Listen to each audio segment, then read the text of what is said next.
So Peloton has launched its new freemium app, replacing the old digital membership with 3 new tiers. It's added Peloton row classes to now be accessible via the app, and launched a brand new strength workout type called Peloton Gym, which I've been playing around with in beta for the past week. And so we have a lot to cover today. But first, a quick thank you to today's sponsor, VeloQuip, who you can learn more about later on in this video. Okay, so let's start out with the new tier called Peloton App Free. Currently provides a bit more than 50 classes. In fact, it's 70 plus classes from my count, chosen across 12 Peloton modalities. Peloton also says that they will be including a set of rotating featured classes that will be refreshed on an ongoing basis.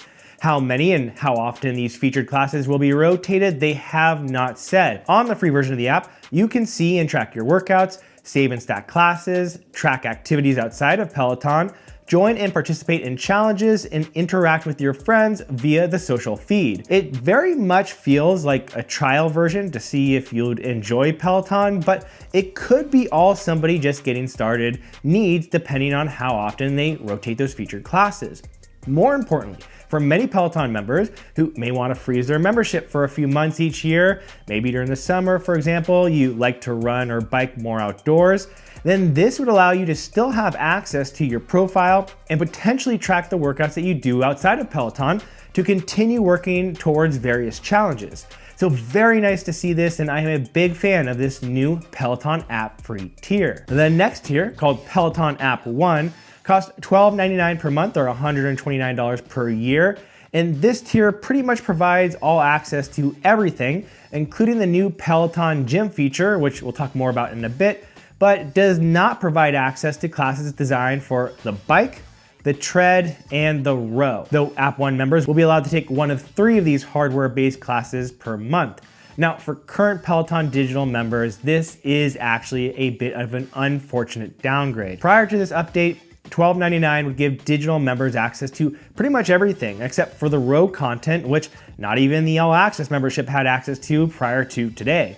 So now digital members will be paying the same for slightly less, which is a bit of a bummer, though to be honest, the price difference between the All Access and the digital membership was getting a bit absurd. $44 for the All Access compared to $13 for the exact same content digitally. So I can't say I completely disagree with Peloton's decision to limit access a bit here at this price point, but I know everybody has their own opinion, so let me know what you think about all this in the comments below. And the final digital membership tier is called Peloton App Plus, which costs $24 per month or $240 per year and is pretty much the same as the All Access membership, giving members access to all of the content, including the bike, the tread, and yes, the row classes, though a few modes like scenic rides and the video game mode lane break are not included. In addition to these 3 digital tiers, the other 2 tiers that are still there are the Peloton Guide membership for those who just have the Peloton Guide, which I believe the price is staying the same at $24 per month and will provide similar access to the Peloton App Plus tier,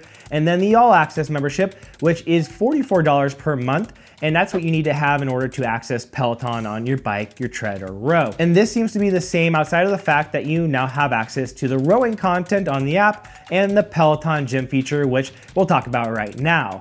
But first, when it comes to Peloton, one of the best things that you can do is add on a high quality fan. The best one by far is made by today's sponsor, VeloQuip. Not only is the VeloQuip dual fan powerful, but it is also very quiet. Adjustable, sits underneath the handlebars, and does not interfere with your hand placement or look goofy having to be attached to your screen. It is also interchangeable with a battery that lasts for over 3 hours and can even be directly plugged into the Peloton bike monitor to always be charging if you'd like. I have tested out over a dozen Peloton bike fans searching for the best one, and the VeloQuip dual fan significantly outperformed all of the others. And for a limited time, VeloQuip is offering viewers of Connect the Watts a 5% discount off their entire store. Okay, so now let's discuss this new feature called Peloton Gym, which Peloton says will be available for all membership tiers, though I can't find it yet on the free tier, so I'm not sure whether that's coming soon or at all. So Peloton Gym workouts are essentially regular Peloton strength workouts, but designed for you to follow along to at your own pace without coached instruction. Each part of the workout is written out alongside demos for the movements, and this is a great option for those those who might be doing their own strength work in a gym, or maybe you're like me and you just prefer to do your strength work at your own pace without having to follow along to a coach on video. So the way it works is that once you begin a workout, a timer will start to help you keep track of all of the rest between your sets, and then the workout is displayed written out into sections, starting with a warm-up. If there is something unfamiliar to you, you can click to expand the instructions for each movement and even play a demonstration video. Then when you're done with one section, you can swipe complete and the workout will continue on to the next section until you are done. You have the option to pause the workout at any time and can also pair a heart rate monitor to the app if you'd like to track it alongside your workout. Now, I really love the idea of this, and this is something that I personally would be far more likely to use than to follow a coached Peloton strength workout. That said, it feels very bare bones, and Peloton could have done a lot more here to make this a lot better. For one, you can adjust the reps you completed, or more importantly, track the weights that you used. That is like the bare minimum requirement for any type of workout program like this, and personally, I don't think they should have released the Peloton Gym mode without it.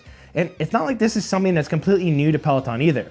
They've added the ability to track your weights to workouts via the Peloton guide, so it should absolutely be included here, and without that minimum requirement, it makes the mode a lot less useful. But what would be even better that would make this mode really stand out and potentially attract new members to try out the Peloton app who normally never would be to have the ability for users to create and track custom strength workouts. Because, and don't take offense to this if you like Peloton strength workouts, but the strength workouts here in general are not very good. There's very little to no rhyme or reason to how these workouts are created, and there's no ongoing program with them that make them viable for somebody to take week after week. So I don't understand how you would use these to make progress over time. And even though they are clearly designed to be able to be used at a gym, hence the name Peloton Gym, they don't include any equipment that you would probably use at a gym besides dumbbells. Though I do have to say, I did see that they added movements for a pull-up bar, and that is actually a great sign that they are moving in that direction. But you know what? It wouldn't even matter if they just allowed members to build and share their own custom workouts. With how big and active the Peloton community is,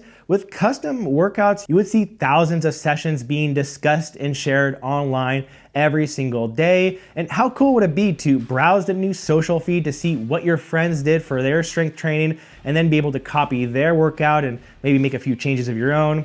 Personally, I think it would end up being more popular than their regular coached strength classes, and maybe that's a reason they haven't added those features yet. But I really do hope they add them, and the good news is that Peloton does say that they will be taking members' feedback to develop and add more functionality to this Peloton Gym mode. So make sure to speak your opinion if you feel they should add something like that. And they seem completely focused on improving software and content at this point, rather than their previous focus on hardware, which they say they aren't giving up on yet, but yeah, I don't think they're that interested in doing too much with hardware at this point. And personally, I am excited that they seem to be focusing on software improvements, and I would love them to even double down on this more.